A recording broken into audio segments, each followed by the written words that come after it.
สวัสดีพี่น้องปองป่ายผู้ที่ตามทางเพจเฟซบุ๊กเสียงอื่นก็เลยแชร์แนว มาเบิ่งทีคือเก่าพี่น้องทีง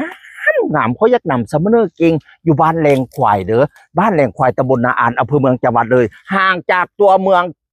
ห่างจาก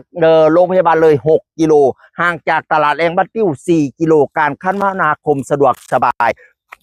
ลายล้อมไปด้วยธรรมชาติพี่น้องเอ๋ย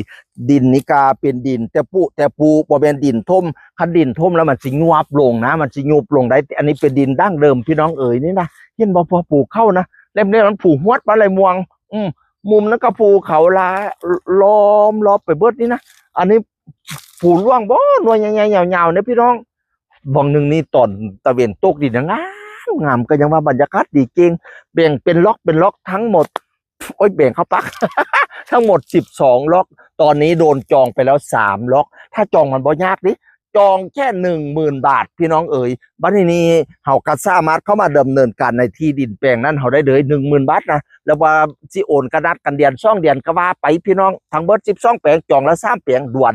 นะแต่ละแปลงนี่สินแสมาดูห่วงจุ้ยให้เรียบร้อยแล้วสวยงามพระราม8ใครมาอยู่จะปังจะดังจะโชคจะลาบแน่นอนพี่น้องเอ๋ยว่าเขาสิพายางไปเบิ่งพี่น้อง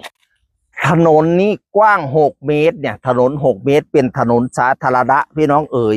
น้ำนั้นเป็นน้ำบาดาลนะน้ำในใสติ่งหลิงดีมากเลยที่สำคัญสายฟรีพี่น้องเอ๋ยมีน้ำให้ใส่ฟรีก็อย่างว่ามาในแต่ละล็อกเนี่ยเพิ่นต่อน้ำไปให้เรียบร้อยบัดแต่เฮาเข้ามาอยู่ปั๊บเพิ่นกะเฮาก็สามารถเปิดน้ำใส่ได้เลยเขาสิพาไปเปิดน้ำให้เบิ่งเนี่ยน้ำพี่น้องน้ำใสกันอย่างวันนี้นะเนี่ยใส่ติงลิงธรรมชาติก็มีคอล็อกคอลีนนี่นะพี่น้องเบิ่งดิจ้ะใส่ดีเก่งใส่ดีมาก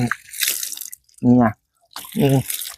ธรรมชาติดีเก่งกันอย่างว่าโอ้เย็นจอย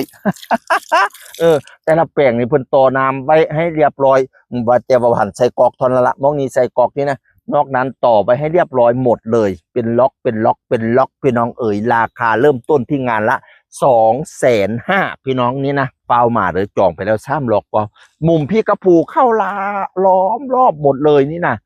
เมียงเลยเขาเป็นเมียงภูมิเมียงผ้าบรรยากาศดีเนาะผู้ใดสิสร้างบ้านสวนหรือว่าสิสร้างบ้านอยู่อีหลีสิสร้างกาเฟ่ก็ดีมาอยู่เลยพี่น้อง